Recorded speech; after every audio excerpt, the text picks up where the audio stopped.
as you guys can see behind me, we finally got the Gladiator on 40s. I'm so freaking stoked. I'm going to tell you guys all about it, and I'll tell you kind of where the Jeep's at, and we'll just kind of jump into what I have going on and where I've been and everything and what the 40s really mean. These are 40 by 13.5 Yokohama Geolanders, and these are on the side-tracked off-road beadlocks. So these are much wider than what I had before. These are 13.5 wide, and I had 38s before, but I'll tell you what, the difference between 38s and 40s is absolutely massive. First off, these didn't go on here just for looks. Obviously, if you're familiar with the channel, you know that I use the truck a lot. We go off-roading, do a lot of rock crawling, so it's mainly a function thing, but I just wanted to point out that when you take a look at the truck now, it really has transformed the look of the truck. The black and everything, to me, I think it's the beadlock rings. They come together, and I really like the look.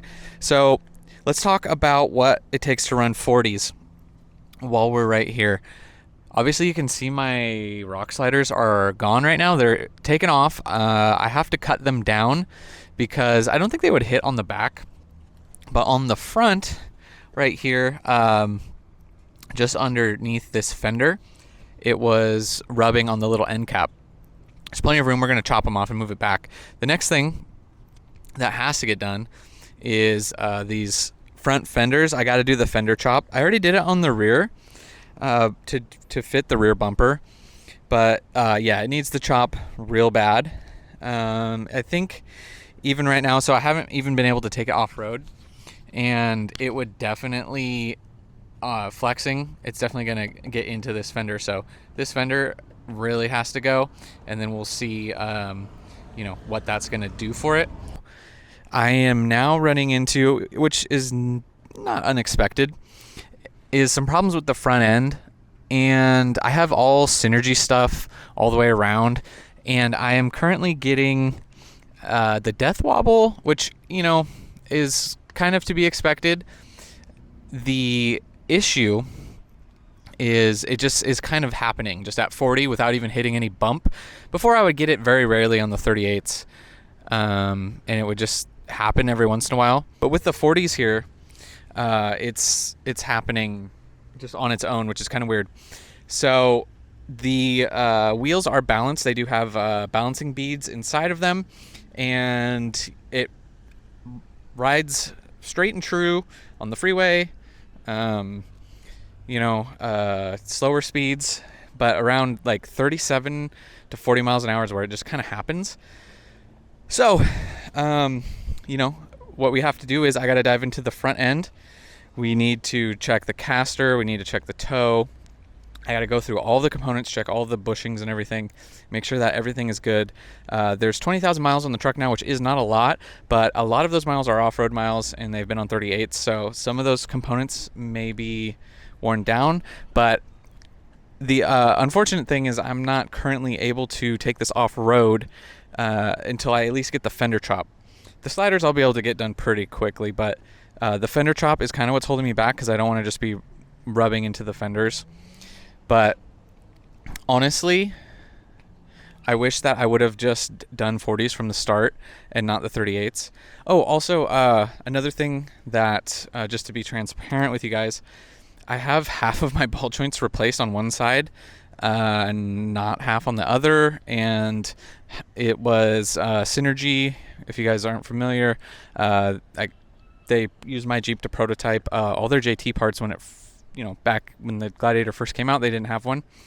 Well, they installed some ball joints just on one side, and then I was supposed to install the Synergy joints on the other side, make a video, but then they told me not to, and then I forgot. So I have ball joints. So I don't know. I need to see if my ball joints are bad on one side, because the Synergy joints should be good still. They weren't put in that terribly long ago. I think only a few thousand miles on those. So that will be interesting. But yeah, so that is what I need to get done. This was just kind of a little update on the Jeep, where it's at. I know I haven't posted in a while, but the plan is to have a ton of more content coming. I got trips planned. We want to take the Gladiator out more. Obviously, I got to start testing these 40s. I got to put it through its paces. And yeah, so things have been slow. Some life things kind of came up, and yeah, anyways, it doesn't really, not really pertinent to the channel, but also I just want to talk about a few things while we are here and just address some things about 40s. So yes, I am on stock axles. The front has been trussed and stuff, but stock gears, stock axles. I know what that means. I know what a lot of you are thinking, and I'm willing to take the risk, and I'm going to give you guys just kind of a quick rundown. One, for a lot of things, it's all about how you drive. I have seen on stock Suzuki Samurai axles, which are pretty weak. They say like a 31 is like the biggest you should go. I saw a guy running 35 by 12 fives with lockers and not chromoly shafts or anything, and he was kind of a little hard on it too, and he didn't break anything. But there's been quite a few people who have ran 40s on JLs and Gladiators and haven't broken anything. So it really depends on how you drive, and I know that in the rocks it's going to be a little tougher for me, but I do tend to, I don't, not baby it, but you know, I'm not going to be abusing it. And also, just another, like, it is possible, because one of the guys I wheel with has a TJ with a Dana, I don't know if it's a 30 or a 35 front, but he's been running 38s for a long time, and I think he said he broke a shaft once, but he wheels not hard, but like, he's not afraid to put it through its paces.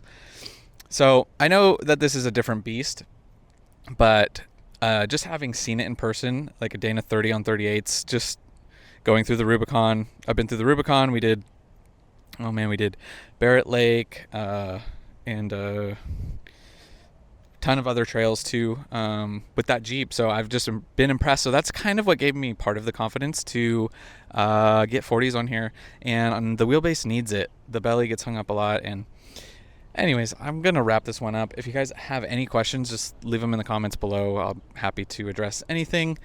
If you guys think I'm stupid, let me know. If you guys think I'm brave, let me know. But I think that's it for this one. That is going to do it for this one, guys. Thank you so much for watching. Hopefully got some more great content coming for you guys, some actual wheeling stuff. But I'll catch you guys in the next one.